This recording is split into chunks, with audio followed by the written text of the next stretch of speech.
Hi, I'm John. And I'm Victoria, and we are here to talk to you about taxes today. So, what defines a tax? Taxes are mandatory contributions levied on individuals or corporations by a government. This could be local, regional, or national. So, taxes, the purpose of them is the government is going to enforce them so they can fund operations. It provides revenue for public and government purposes. There's no specific benefits or services received. So a big issue with why people generally don't like paying taxes is you give your money to the government and they kind of you don't see any specific benefit out of it. So things that are not taxed, things that are not taxes. So license fees, tolls, parking meter fees, water sewage fees, fines and penalties, and road and sidewalk assessments. So these are not considered taxes because they have a specific purpose to them.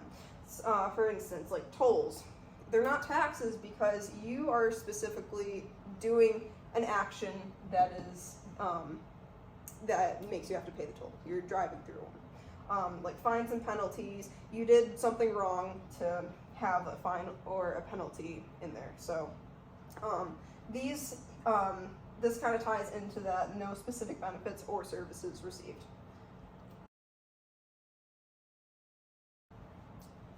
So how to calculate a tax? So a tax is the tax base times the tax rate. Tax base is the amount that you're being taxed. So tonight we're going to primarily talk about income as a tax base. So that'll be our main example, but it could be other things. And then you multiply that by the tax rate, and that is going to be determined by the government. So with your income, the levels of income you have are, if you've ever heard of income brackets, that's basically saying that those with a certain kind of range of income are going to be taxed at a higher percentage than those with a lower income range. So that's kind of what people mean when you hear the word tax brackets. Okay, so we're going to talk primarily today about income tax, sales tax, and excess tax. Income tax is what we're going to talk about mostly today. Sales tax refers to any object that you buy. Just about all of them have about an 8% tax in New York State. And excess tax, we'll have our own slide about. We're going to talk about that later. And then you also have employment tax, property tax, wealth transfer tax, and health-related tax. So we talked about taxable income. This is how you calculate your taxable income. So you have your gross income. This is all the money that you are making in a given year. It can include your wages, salary, investments, any money that is coming into you, even gifts from family members. That is all kind of included in this all-encompassing gross income term. You take your gross income, then you subtract out your deductions for AGI, which is your adjusted gross income. So if you hear the term AGI, it's going to refer to adjusted gross income. So you subtract out deductions, which we will get into more later, and you get that AGI. From there, you take your adjusted gross income and you can subtract out deductions from AGI. There's a difference between deductions for and deductions from AGI, and that is going to equal your taxable income. Your taxable income is then, we talked earlier, that's going to be your tax base. So that taxable income is then going to be multiplied by the tax rate, and then that is going to determine how much you actually pay in taxes. So what are deductions for and deductions from? So deductions for, these are going to be more business-related expenses. So your deductions for are going to be your trade, business, rent, and royalty. So any sort of business expense is generally going to be a deductions for. Personal expenses are not included in this. Your deductions from, these are going to be your personal expenses. there's not a whole lot. You can get more deductions from like business expenses than personal expenses. So these are going to be your home mortgage interest and charitable contributions. So charitable contributions specifically, if I donate to charity, I can take whatever money I spent donating to charity and I can deduct that on my taxes. So that's kind of what like deductions from can be. So that donating to charity from your personal income is going to be a charitable contribution. And you can use either itemized deductions or standard deductions. So you can keep track of all the money you spend on charity or like home mortgage interest, or you can use the standard deductions. So the standard deductions are there just to make things easy. Itemized deductions are kind of a pain to keep track of. You have to keep proof of everything. You're going to have to keep your receipts and all that. Standard deductions are just saying like, okay, the government's saying that, okay, you generally will have a certain amount of personal expenses that should be deducted from your taxes, but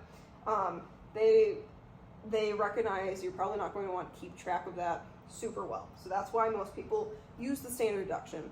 And these are currently 2022 numbers. So the 2022 numbers for a single person was $12,950, and married filing jointly is $25,900.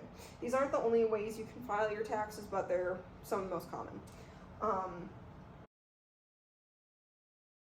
So we're going to talk about income taxes. Income taxes are taxes based on the amount of income an individual, a corporation, a state, or a trust makes.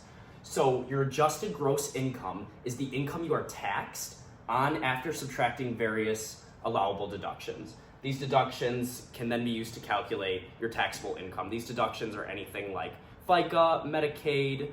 We'll talk about more about them later. Okay, so some examples of deductions. Expenses, so we talked about that a little earlier. Current expenses that occurred to earn income. So these are going to be your business expenses. You can deduct expenses, specifically business expenses here, and personal expenses. It's probably going to be easier for you to use your standard deduction. But you can also deduct losses. So if you invested your money into the stock market and you had a loss and you took your money out, you can write off the loss that you made on your taxes. So yeah, and then we talked about the standard deduction earlier. This is a super general pay statement. I'm sure many of you already have jobs. You have like low-level jobs. This is exactly how it's going to look.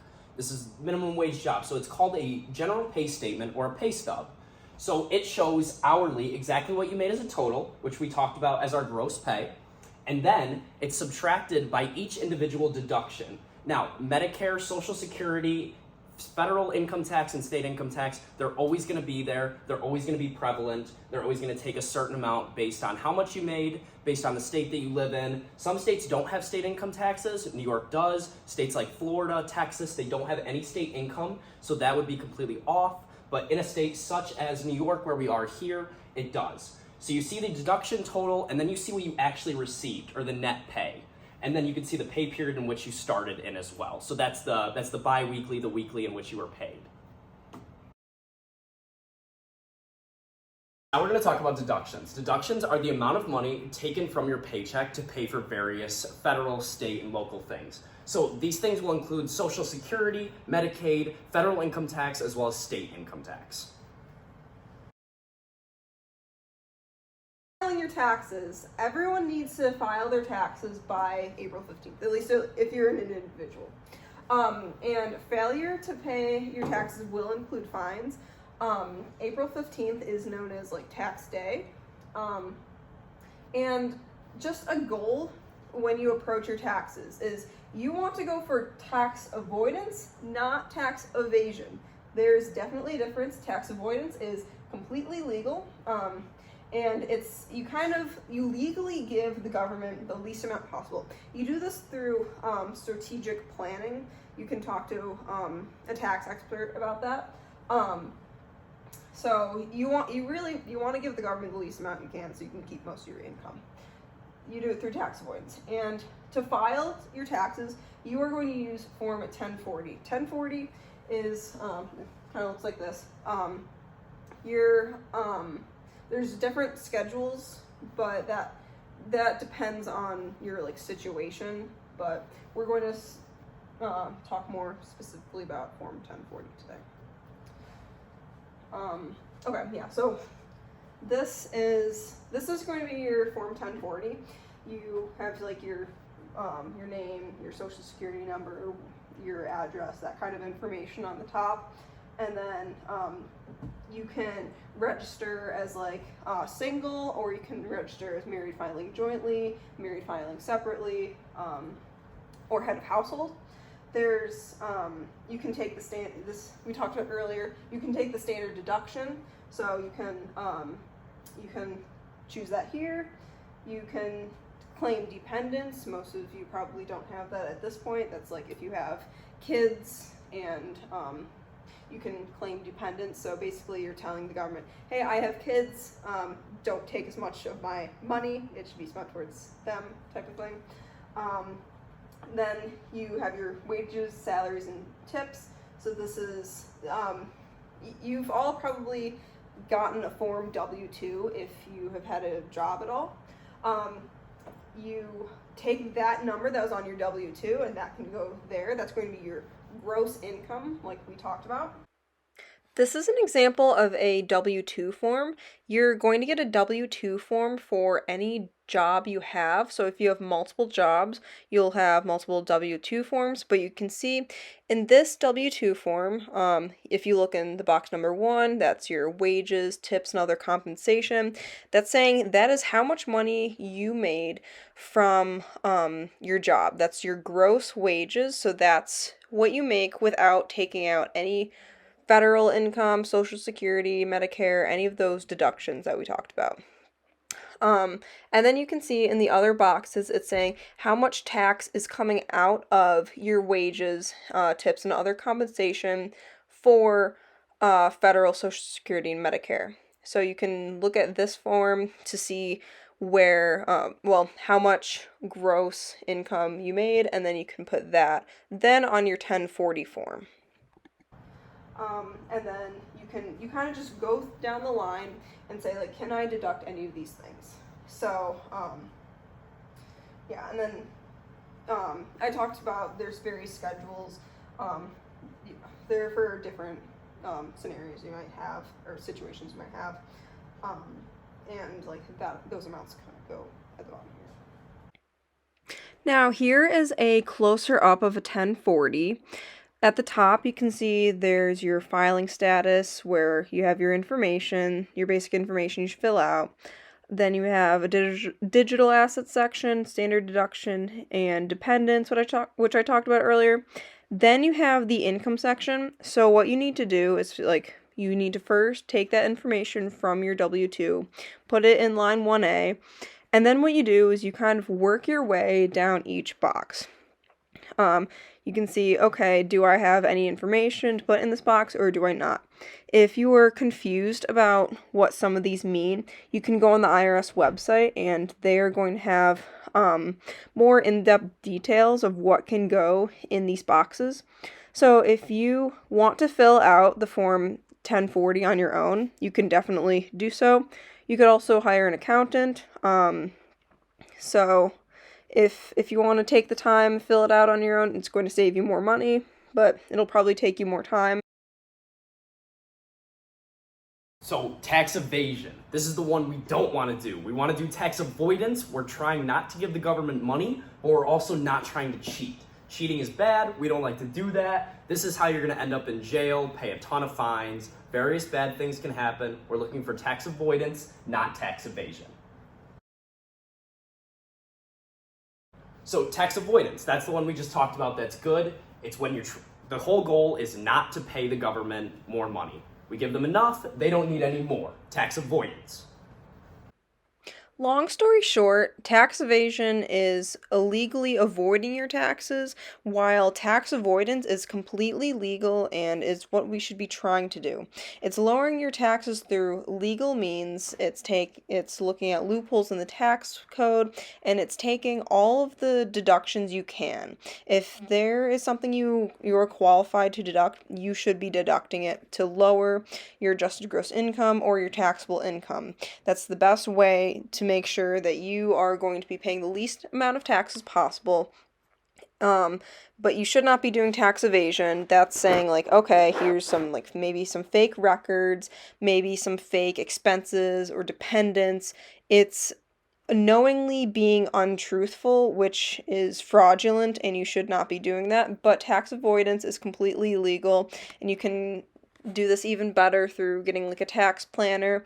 So, maybe an accountant could help you lower the amount of taxes you pay by having a strategy in place. But long story short, you should be taking all the deductions you can, but you should not be evading your taxes. So we talked about various forms of taxes. We're now going to move to sales tax. Taxes are any of your purchases. If you buy candy bars, you buy shoes, no matter what you buy, it's normally going to be under sales tax. There's very certain exclusions. We'll talk about those. So it's a tax based on the selling price of the product. It has state legislation. So in New York State, sales tax is 8%. In various other states, they change state by state. So excise taxes are types of taxes on things the government kind of doesn't want you to do. So these are taxes on gasoline, they're taxes on alcohol and cigarettes. So alcohol and cigarettes, that's bad for you. The government kind of like uses these kind of taxes as an incentive for you not to do it. And then gasoline is not as good for the environment, so gasoline also has an excise tax. And here the tax base is based off the quantity you purchased, not the value. So with sales taxes, the tax base is on the amount you spent on a particular good, but here it's the amount you buy. So that's the main difference between these two. Thank you.